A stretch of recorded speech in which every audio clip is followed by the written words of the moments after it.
My main business from the get-go has been for dealers. Yes, after they didn't use me, I had to dismember them.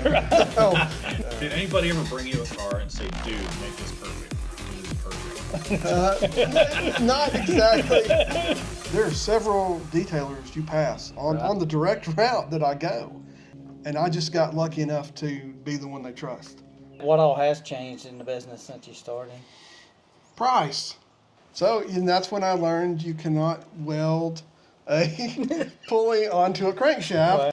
You want to polish every square inch of that paint.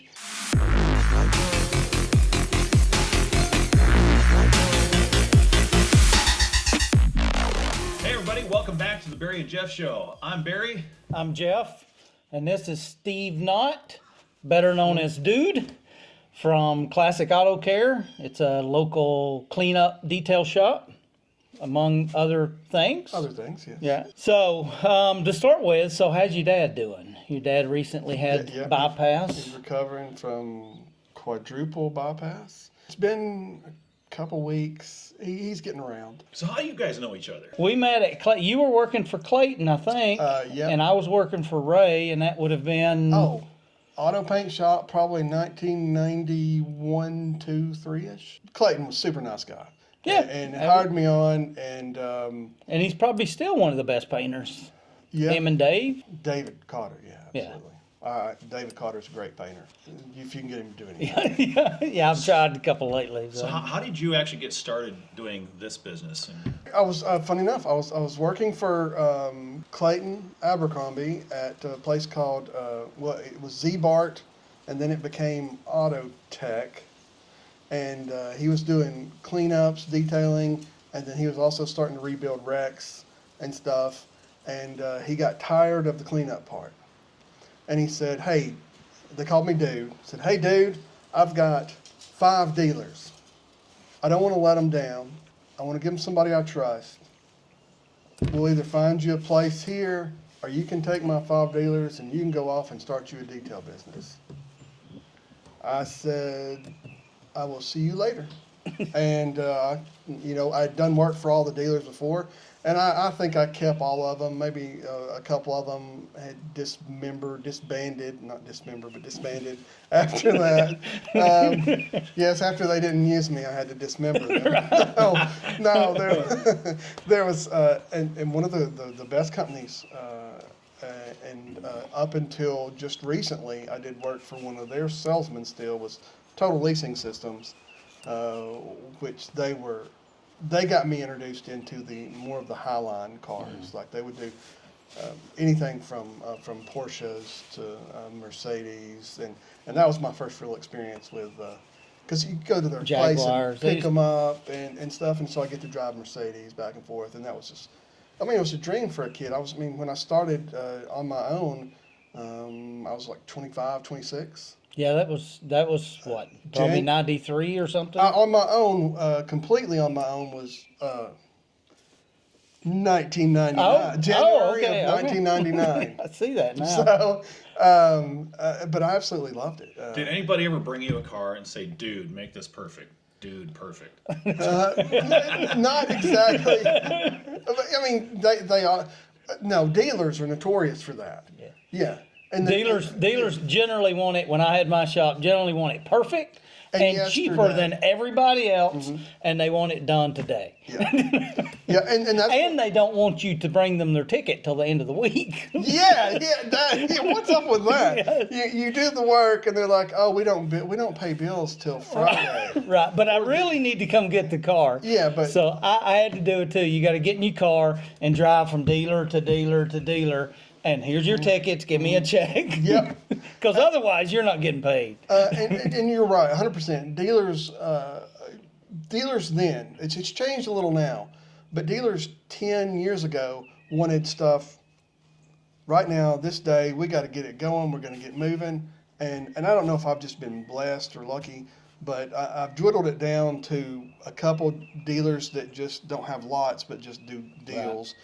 And one dealer at Dayton Ford, and they are golden to me. Right. They are very good. They'll send me something, and they want it right. Right. Not to say price isn't a concern, but it's the lesser of the concerns of getting it right. I never had any. I never No, had any regular customers like that. Oh, I'm telling you, it is the most fantastic thing dealer I've ever done work for, and good. we've had a relationship for probably 10 years now, and I'm always so blessed thinking. I'm driving to Dayton to pick up a car, and driving to Dayton, I pass. There are several detailers you pass on the direct route that I go, and I just got lucky enough to be the one they trust. So I mean, I'm very grateful and thankful for that because, I mean, they, you know, I got to drive one of the new Dodge T-Rex. One of the, you know, I don't even know, 600-700 horsepower is something ridiculous. Got all the drag racing stuff on the dash and like where you can set it up. Launch control. You can launch control and got to drive it back and you know what I learned is that I really want one, but you know, but they're just another truck. Yeah. You know, and that's the, you know, it's just more expensive than a regular one, but they also you know, get to do the Ford Raptors and stuff too. So it's all fantastic stuff. Speaking of that, what all has changed in the business since you started? Price. All the materials that you could get 20 years ago, you could probably get all the materials you really needed to do $5-10. Yeah, I know paint used to be that way too. To a cleanup, like the tire dressings, interior dressings, waxes, polishes. All that stuff, you could probably get like literally $5-10, and now to do a car, I kind of price it. It's about $45-55 per vehicle, and the biggest difference is tire dressing went from $20 a gallon to now it's $60. Wow.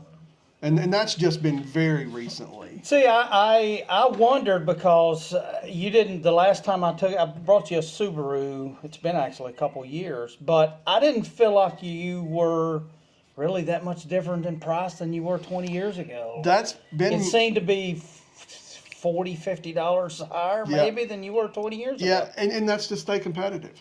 Right. I was wondering how...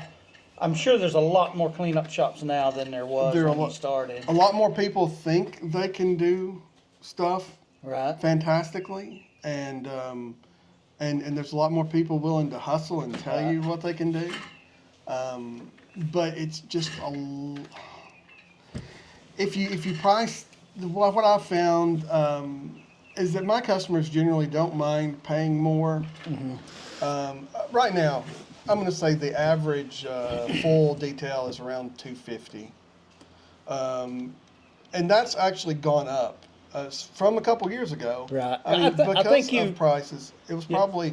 I think I try to give like a wholesale deal. Like $175. Right. I think that's what you charged me on the Subaru. It's been probably 3 years ago. But when it was pretty rough too. When I was started out, we were doing a full detail. For a wholesale customer, it was $125.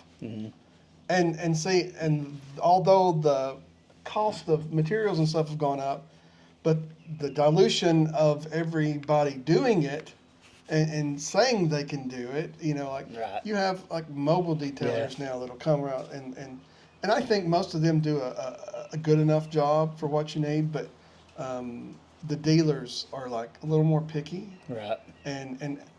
And that's what I've geared to, and so I've tried to price accordingly, but I don't want to price myself out of the market. And it's honestly easier to deal with dealers than it is with public. You learn what they want. Right. You learn what they like. You learn what they're happy with, what they're not happy with.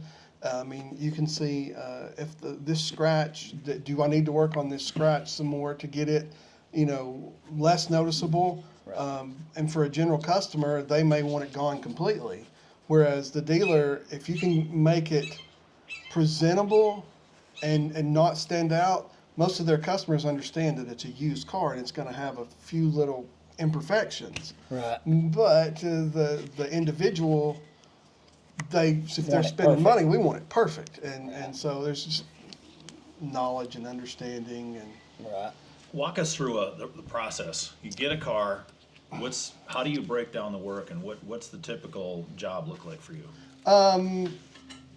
Like a full detail comes in from, say it's just a cleanup from a dealer. The first thing, I like to start on the inside. Because you get on the inside, and if it's full of dog hair or something, if you get that wet, it doesn't come up near as easy as dry. And so I like to start on the inside and just get a kind of a preview, like pull out the mats, open up the trunk hatch, pull out that, and just start going through. First, basic vacuum. I start in the driver's compartment, and I've always been taught to, you start up here, look at the thing, everything, and that's the most critical part of the whole detail, is the driver's seat. Anything the driver can see or do needs to be immaculate. Not to say everything else doesn't need to be, but you've got to really concentrate on this area. Not only is it going to be seen first, but it's the dirtiest, because of everything you're touching, you're driving. You know, you don't always have passengers, but you're always there, you're sneezing on everything and stuff. And so sometimes I will take a disinfectant and spray first, you know, just depending on what it is, because it seems like I get sick more often than anybody else, and I've kind of realized I think it's because I'm dealing with everybody else's germs and stuff, and gloves, degreaser, disinfectant. But then I'll go through and basically clean all the leather, plastic, vinyl, you know, just a light clean, light degreaser and brush. And one of the most amazing inventions and introductions to give you a really good tip. Hard plastics, leather, if you use it right, the melamine sponge, also known as a magic sponge. It is fantastic for getting into the grooves of like dirty, hard plastic. Like there's usually a design on there, and then you sit your elbow over here if that's a hard plastic, and then over here we sit your other elbow on the door handle. The melamine sponge, you spray it down and you just wipe over it, and it literally is magic. It does. Yeah, I've never used it. I usually just soak mine down with And that works. engine cleaner. With the engine cleaner, degreaser. A little harsh. The process before was degreaser with a scrub brush, and get in there. Ever done with the steering wheel where you've got the wife that does her makeup in the car, and the whole steering wheel's covered in this white makeup. I call it the white makeup skin. Just gross kind of goo, the melamine sponge. Now, if you scrub real hard with the magic eraser, I think is what it's also called, and if you scrub real hard with that, you can go through leather. So you got to be real careful. But generally, plastic is fine. You scrub them. Go through leather, meaning like it'll take the color It'll take off. The color off Yeah. and get it down to the fuzzy part of the leather. Oh, yeah. And that if you've gone that... You don't want rawhide. yes. If you've scrubbed that much, then you've gone a little far. But then go through that, and we'll do the inside, and, you know, and then the outside. Usually give it a wash first. It depends on if it really needs to be, how much it needs to be buffed is how good we wash it first. If it's got to be buffed, it's going to have to be washed again, because buffing creates dust, cracks, crevices, and everything.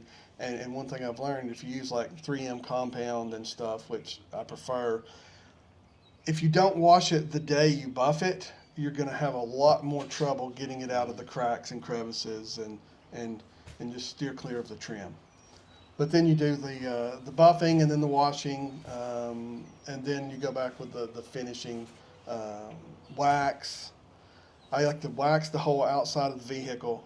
Then dress the inside, because dressing the inside, you're notorious spraying any kind of Armor All type silicone. It sprays all over the vehicle. Yeah. So that's why if you've got a little protective coating of wax on the outside, it makes it a little bit easier. Also go ahead and dress the tires. If you need to do any blacking of the wheel wells next, you do that with the wax on the car still. And they say the longer you leave the wax on the vehicle, the longer it will last. What kind of wax do you use? Is it a liquid wax or a paste wax, or what do you use? I kind of stick with the old-fashioned. For a general cleanup, I'll use McGuire's or Mother's. Paste wax. Yeah, paste wax. Paste wax or liquid. I don't really, they both act kind of the same Do to they? me. And they're both really easy to get off. And then after you remove the wax, you make all your dressings good, make sure all that's good, you finish up any last vacuuming, and then the very last thing you will touch on that vehicle is the windows. You don't want to do anything because the windows are just like, they absorb everything you're working on, and you'll get on it and they're smeary, and so the technology for cleaning windows has changed. It used to be just a wet rag and a dry rag. Right. You could pretty much do it. And that worked really good for quite a while. Then it was like my customers weren't really happy with that. And I was like, So then I went to newspaper. And the newspaper on windows, spray the window cleaner and wipe it too. And I don't know why that worked, but it worked really well for a while. Now, a good quality microfiber, clean, brand new towel and some there's the aerosol, I can't even remember the name of it. You get it Home Like that Depot. white foamy stuff? Yes. Yeah. Yep. And you spray it on there, and you don't get it too heavy unless you got a lot of grease, but generally you just don't get a lot of heavy. And the microfiber towels, a new clean microfiber towel is fantastic. You can wipe over it, and then if it doesn't look great, you wait till it's dry. You take the microfiber towel and you wipe off a few streaks. Perfect, ready to go.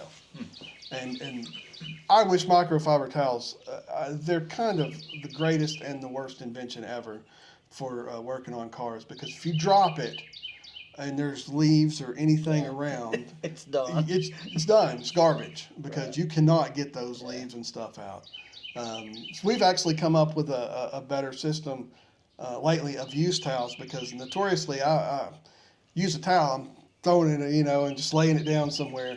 We have come up with those little garbage cans where you push and the lid flops up, and so it's all enclosed. So that's what we're using now. When you get done with the towel, it goes in there, and if it doesn't go in there, you're in trouble. So, but that's basically the walkthrough, a long-winded walkthrough of a full detail. Now there's extras that you're doing nowadays, like undercoating and ceramic and that kind of stuff. Ceramic coating is also one of the. I was late in getting started because old school. I was like, wax is what it needs to be.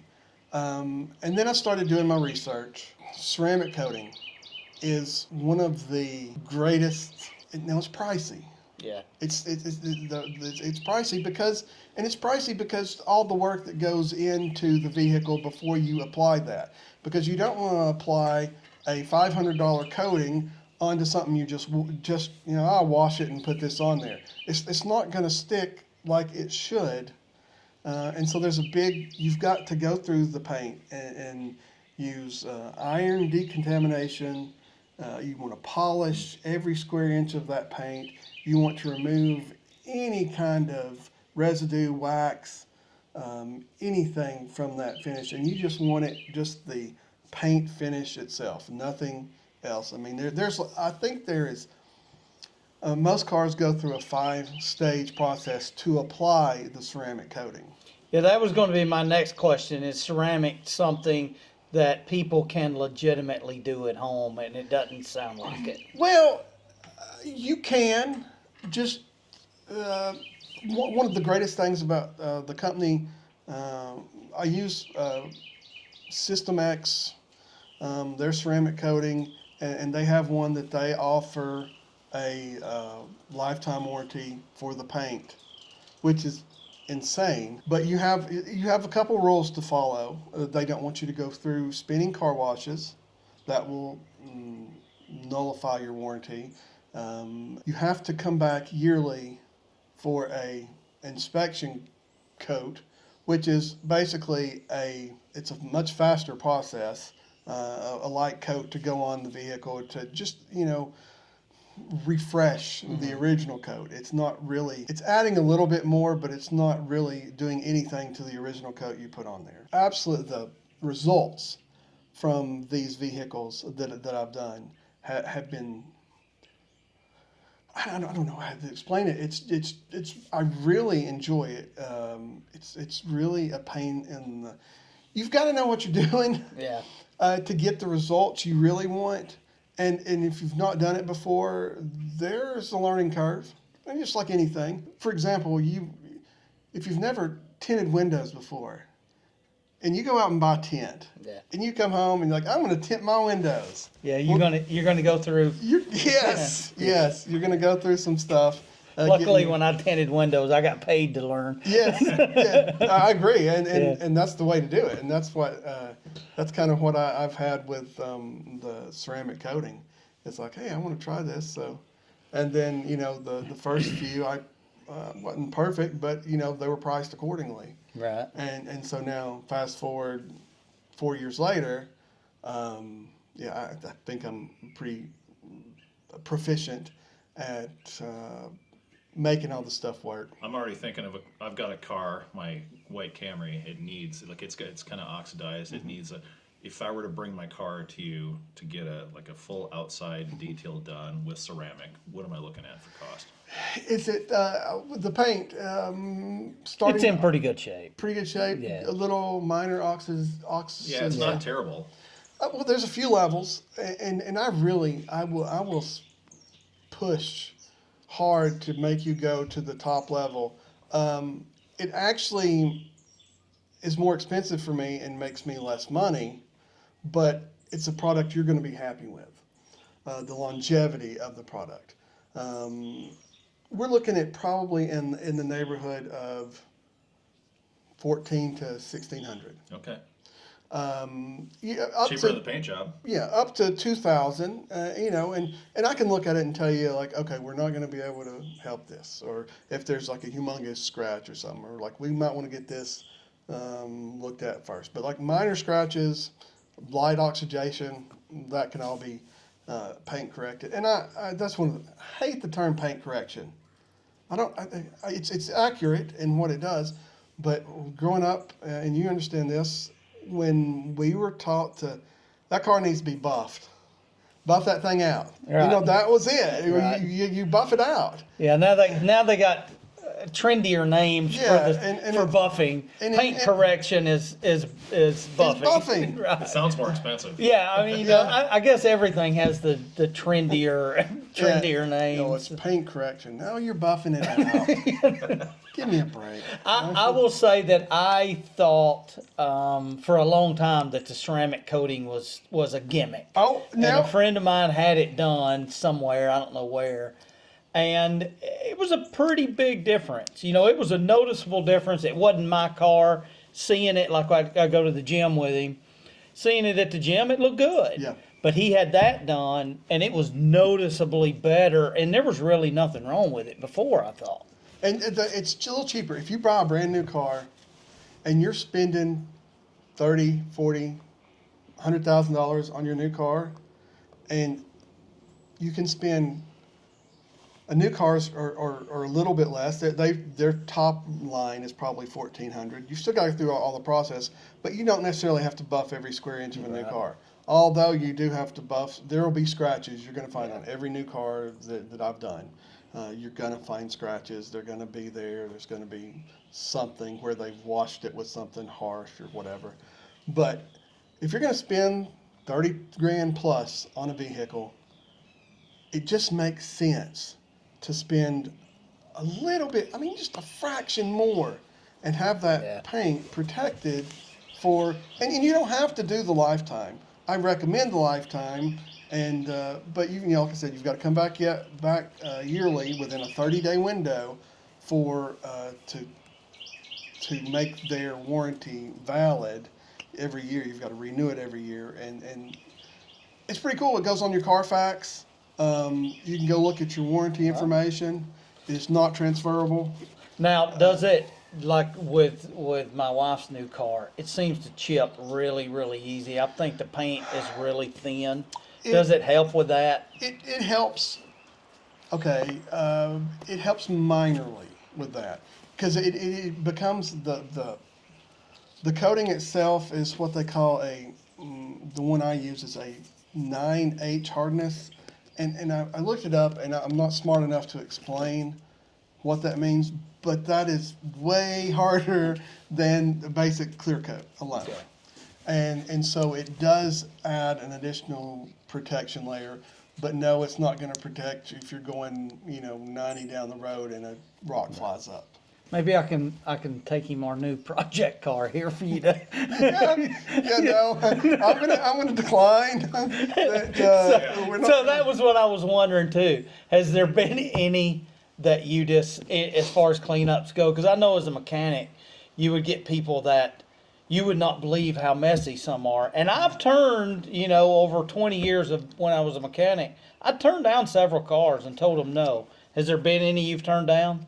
No. The key for the detailing business is to explain, to get their expectations where they need to be. If you brought, I don't, can they see this car behind me Yeah, a little bit? It's ugly, isn't it? This beautiful ride behind me. If they brought me this, I'm gonna say, hey, I can probably do a lot for the interior, but that exterior, it's not gonna look so great. You can't fix ugly. No, it's you can polish. Was it? Everything's polishing a turd one way or another, and That's the business you were in, and with my frame shop, even before that, when me and Mike had the frame shop, and before that, all you're doing is polishing turds. yeah, you're not. I think you were the one, and I love this quote, and I think of it often, especially when people come up with their new car, say, I'm not a big fan of whatever brand it is, and there's several of those, but I don't mind working on them. I don't want to own one. But they'll bring up and they're like, hey, look at this. I paid, 50 grand for my new whatever. And I'm like, yeah, that's what a rip, and whatever. They're all junk. Yeah. But that's it. They're all junk. It may not be junk today. Right. Give them a few years. Yeah. When you work, I think as just an owner of a car, they're not junk. No. When you're working on them day to day, it doesn't matter what you're working on; they're all junk. It's basically everything you do to a car is a temporary fix because it's going to wear out Right. again. Yeah. Except ceramic coating. Evidently, the System X people believe that they can protect it for the lifetime of the That's vehicle. pretty good because there's a lot of OEM paint jobs that suck. Oh yeah, And if they're going to guarantee those, that's pretty good. There's a lot of hoops you got to jump through to make it. No, not a lot. It's not impossible because I have, I guess, 5 or 10 of them, somewhere in that range, that are on their second year of because they just started offering. I just started offering their lifetime stuff, and so about a year and a half ago. So I'm on the second year of most of them, and I am so impressed. After a year, they come in and it's nasty, and they're Right. like, I don't know if they just don't wash their car all year or whatever. I don't care. That's what I get paid to do. You'd mentioned something else about undercoating. Yeah.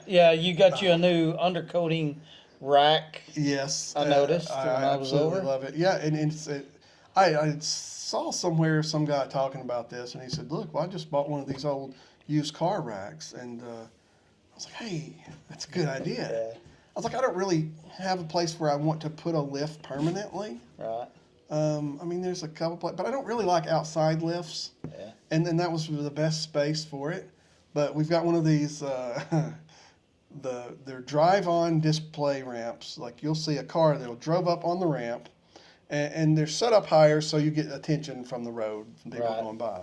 Well, after these used car dealers, they sell Go out out. of And stuff, business. they sell off these stuff, and like I had found one, went down to I think Tiftonia and got the base of it. I have no idea where it came from and spent its life, but then had to make the other ramp. So you drive up on it. It's a tilt ramp, Yeah.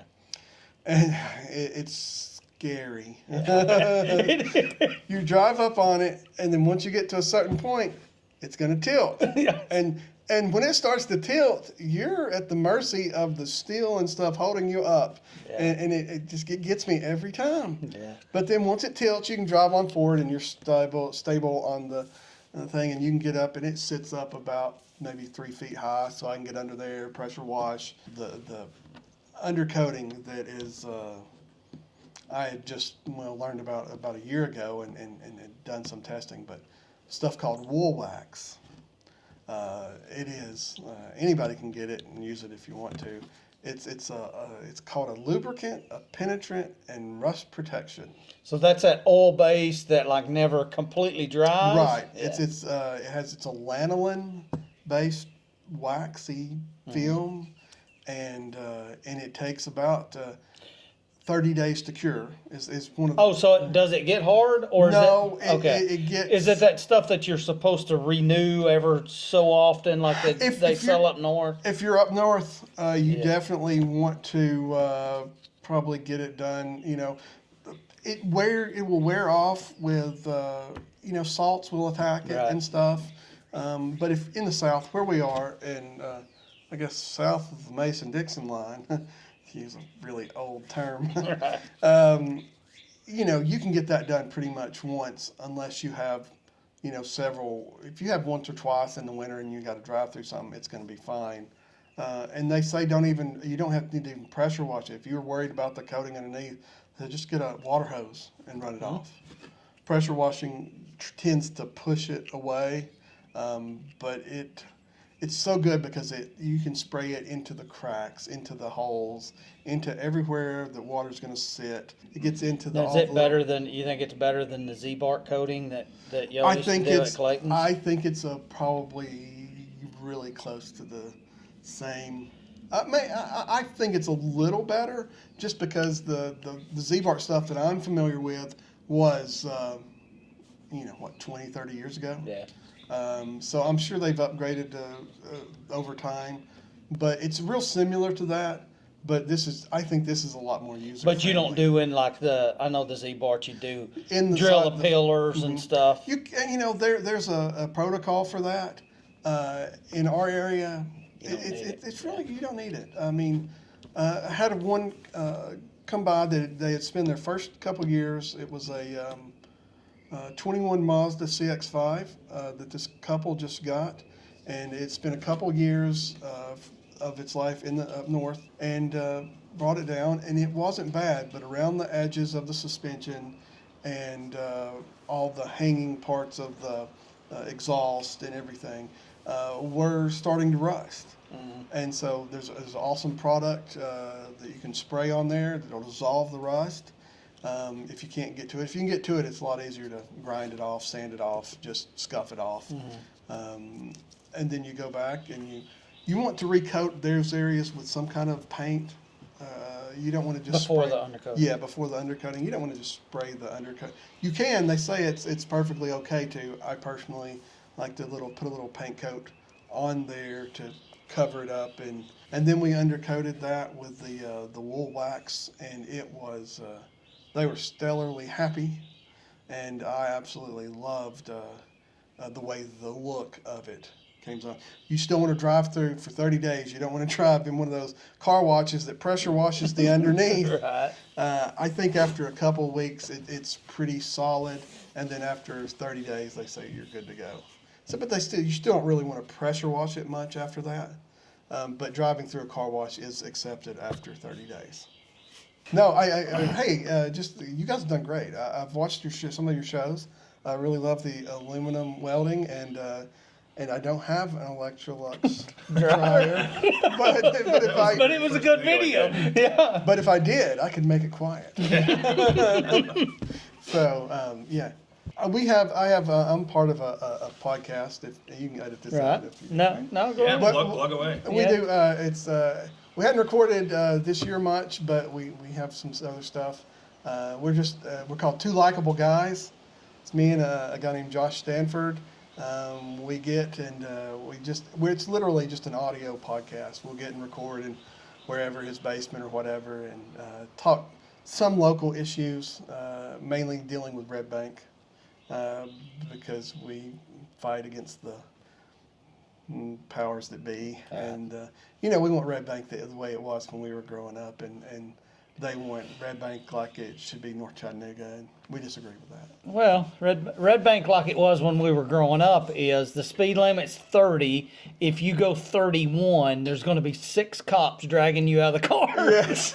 That's the way Red Bank used to be. Well, and and I didn't. We mind used that. to always have to. Our club meeting was on Wednesday night at the Sonic. Well, they knew that all the hot rods were going to come in, Right, so they were but gonna you sit there better and wait. come in as easy as possible, or come in the back road. If you're loud, come in the back road. And that's another way. Thinking, jumping back to this, I may have met you because I worked at Sonic. That Yeah. Sonic, that was had that job. I started there when I was 14, and I worked there on and off till I was 21. And so I got real familiar with the Scenic City Car Club, Scenic City Street Machines. Street machines, yeah. And I heard that you guys were doing stuff. Yeah, again. Pat Lynn started, mainly Pat Lynn's, but got Todd and Clayton's involved a little bit, Lynn Ridge, Okay. all the original members from whenever it was, 1980 maybe they started.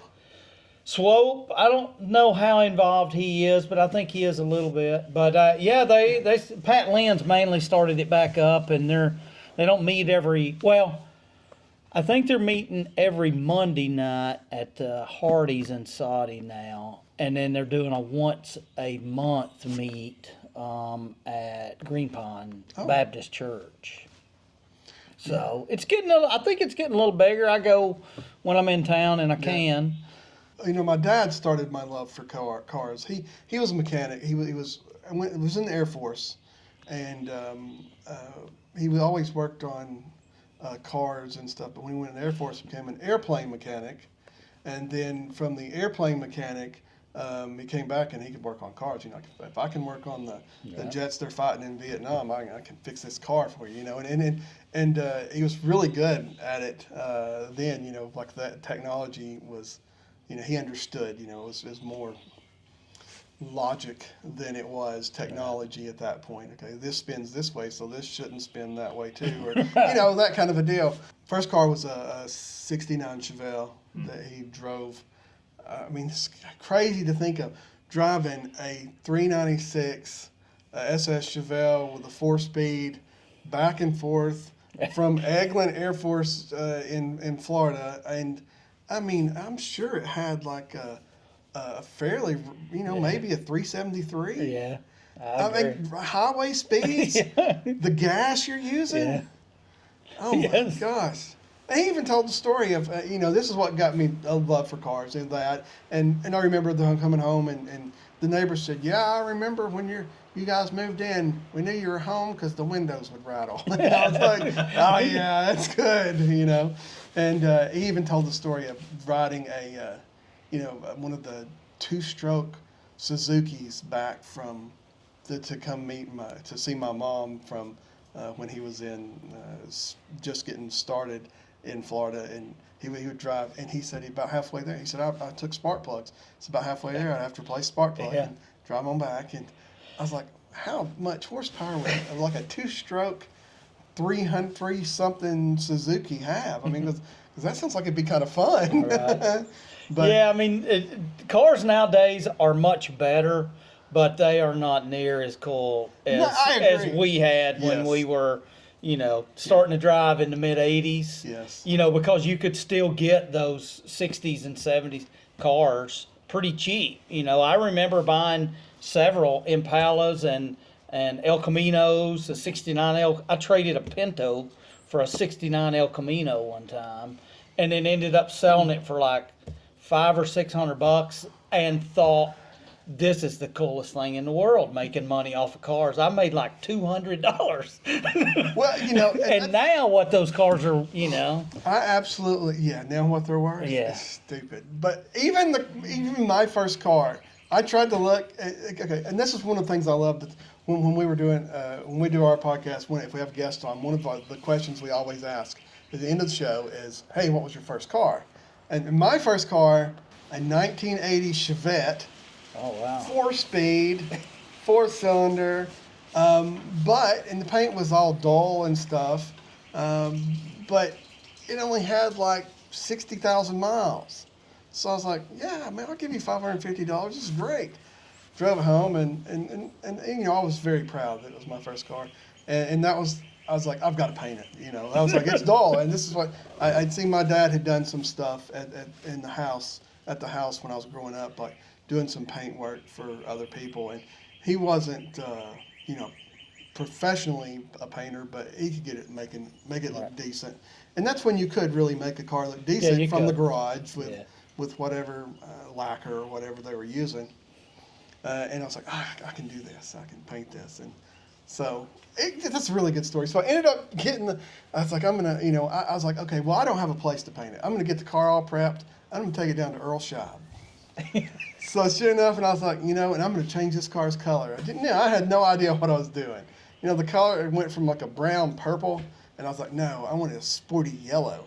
Still a Chevette, but in my mind, it was going to be a sporty Chevette, which didn't work out at all. So I was like, I got it painted, and I was so excited, and I was like, okay, we paint it today. You want to just come get it tomorrow? No, I'm coming to get it today. I had to go get it that day. I was like, yeah, this is going to be great. So I go to the paint shop, I pick up my car. I was like, oh my God, it was so slick, so smooth. I was like, I'm so happy. This is great. You know, they put, a half coat of paint on it, and I was ecstatic, you know.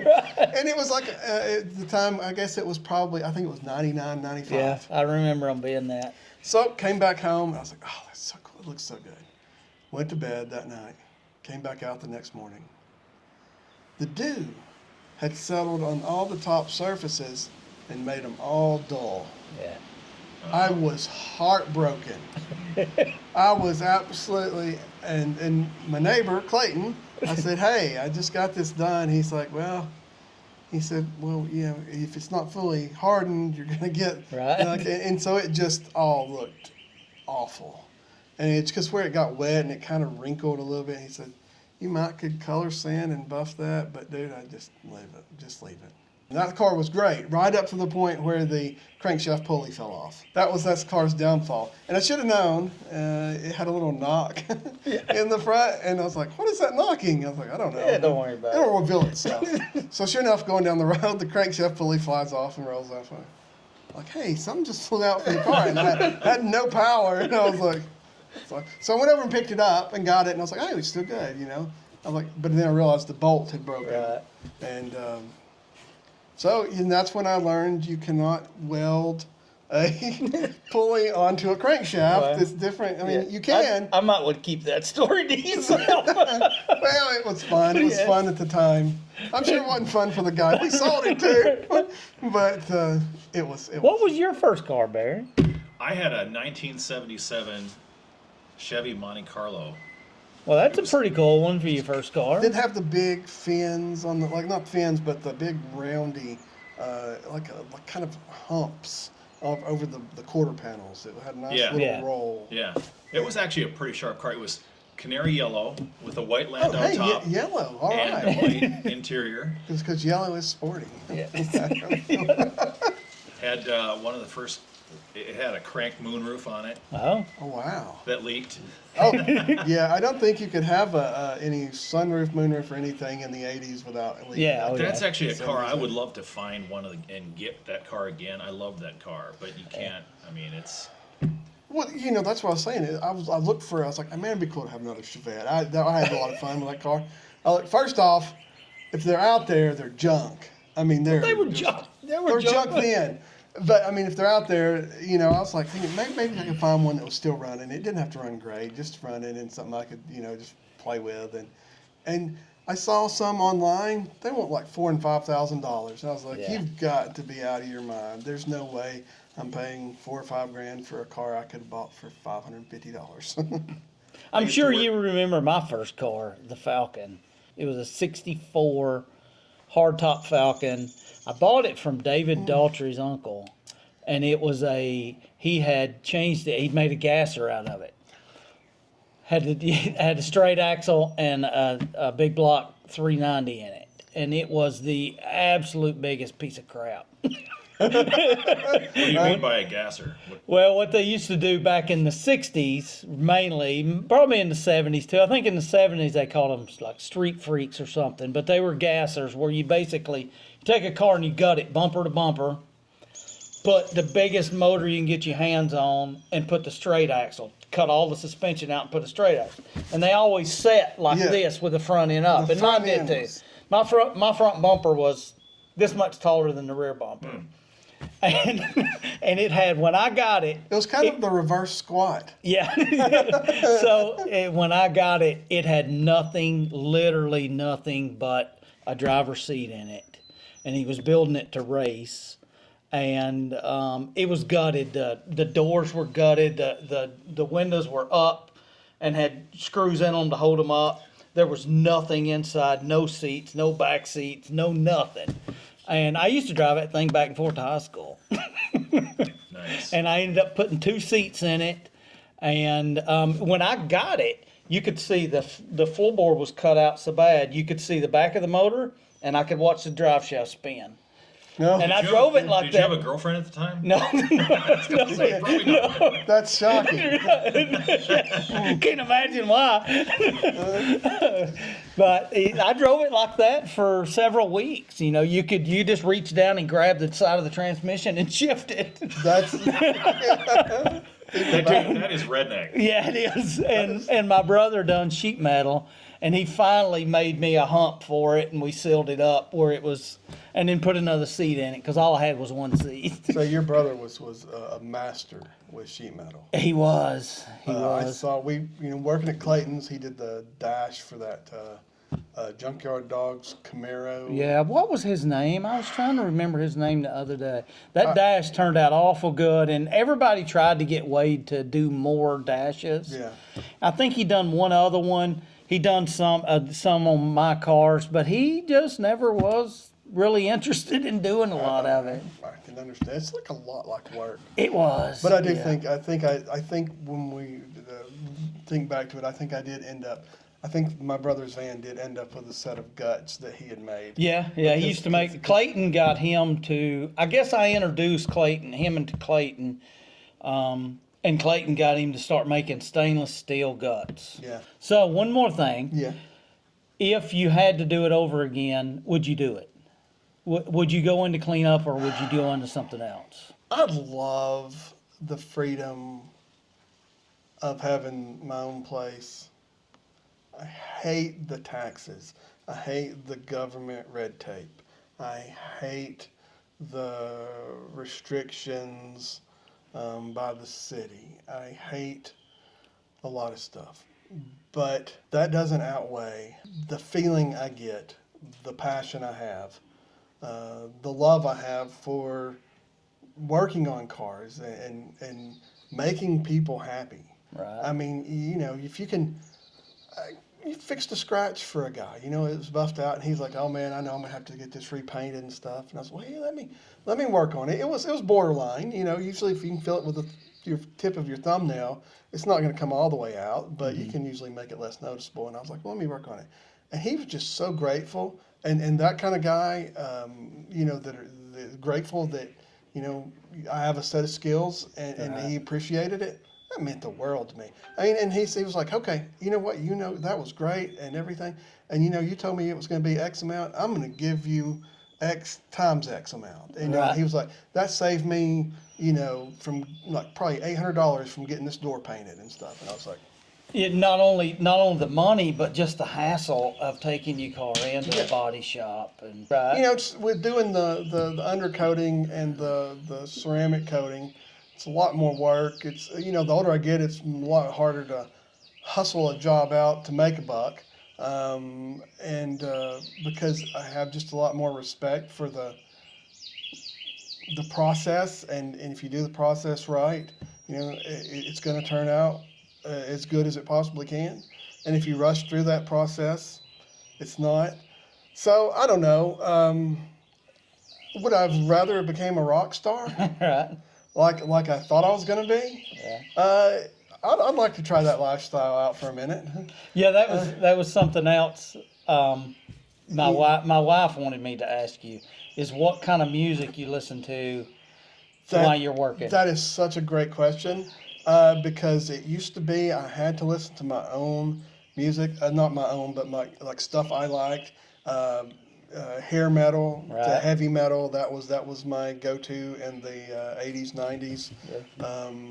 It should have been with the nickname Hair at the time. Yep. And then it went from that to really started to enjoy stuff that had more melody type music. I don't know, maybe emo even is what some of it's referred to as. I hate to even throw out names, but anything like, not really in that, but Edie Brickell, Tori Amos, the Bodines, to give just a few oddball stuff that aren't necessarily, and one that was that will be here. They Might Be Giants, very goofy, but really great stuff. So it evolved from metal to that, and I've come to the realization, and this may shock some people, but I hardly listen to music at the shop anymore at all. Mm-hmm. I listen to inspirational speaking at the shop. I listen to some religious stuff. I want to learn more about that stuff. And I thought, I've been wasting all these years just like, oh yeah, this is great music. And then where I could be learning something while I'm doing something else, and it's not the full picture, but there's a couple pastors, I like David Jeremiah do you know who that is? My wife listens to him all the time. I love him. And he's just so down to earth and so straightforward. Used to be, people give him a really bad break, and this may not be a pro, but Joel Osteen was a big guy, and he got me, I get why people don't like him. I get it. But if you just listen to him and what he says, it motivated me to go further. And so I don't have a problem with that. As long as, he's staying in his lane, doing what he thinks is right. I really believe that. And then, but that got me to listen to some Joyce Meyer, some David Jeremiah, and then the dude that the Jesus Revolution was about. There was a movie about. I remember the movie. But there's a pastor that's about, and he is pretty incredible. He was out of California, wasn't he? Yep. Yeah. Yep. I can't remember the name. I try to listen. I want to listen to something inspirational or something I can learn while I'm working, but I tend to find myself just sitting down and listening to it that makes and not sense. doing anything. Yeah, I get that. If I put on kind of brain dead music, then I keep working. If I put on something interesting, I just sit down and listen to it. Well, it depends on how intense the job is. Yeah. Like if it's cleanup, if it's something I've done a gazillion times, I can listen pretty intently and still keep focused. So tell us one more time about your shop and where you're at. And Classic Auto Care. We've been in business since January of 1999. That makes me old, and that's okay. It makes me wiser. But we're Classic Auto Care on Ashland Terrace. Used to be a self-service car wash. Turned it into my shop. Done pretty well there. We've been there about 3 years now. You can visit us online. I've got my website just goes directly to my Facebook page, which is originalcac.com. originalcac.com. Yeah, and that goes straight to the Facebook page, and you can contact us there. Stuff you need: undercoating, ceramic coating, detailing, minor dent repair. I don't do the paintless dent removal. Mm-hmm. Yeah, sorry, just minor scratch and dent. Scratch and dent stuff. Yeah, you need a bumper replaced. I can do that. Yeah, any of that stuff. Hey, and these guys are fantastic. Check out their other videos. Really, yes. If you want to, a couple things I really enjoyed is if you want to learn how to not weld aluminum, you can watch Jeff's video. Yes. It's great. No, if you want to know how to quieten down your dryer, Barry's got an excellent video. It's fantastic. So, but seriously, this is our third show. So everybody should check out at least our second show. Our first one was just kind of an introduction, but we had a discussion about oil change. I don't know if you've seen it. My controversial theory of oil changes. So No, I haven't. I'm going to watch though. I watched part of the first episode, and then I've watched some of the individual. I really like the flipping of the truck. well, hopefully 2000 model neons are desirable. And you can get this lovely. What are you gonna? You need to maybe raffle this thing off. Well, we've done one video getting it driving well and getting the safety parts fixed. We've actually asked our viewers, and if you watch that video, asking our Yeah. viewers what they would do, what they would recommend if it was their car and they were going to do a flip, what kind of work would they do? Yeah, invest in that car? and don't be mean and tell us to junk it or Well, no. turn it into a planter or nothing like that. You said you got it to running well. Yeah, so, it runs and drives well. So what kind of Toyota motor did you put in it? I'm just saying. Right. No, it's good stuff. So everybody remember to like and subscribe because we need all the help we can get. Yeah. And if we can get some more subscribers, we can get some more guests on. Yeah, that are really interesting. Well, we appreciate you joining us. Yeah, Steve. and being the first, and we promise that if we ever get big enough that you might get business actually off of it, we'll have you back on. I enjoyed it. I love Good. talking to you guys. Like I said, I enjoyed the other videos and stuff. So you guys are A1 for me. I enjoy it.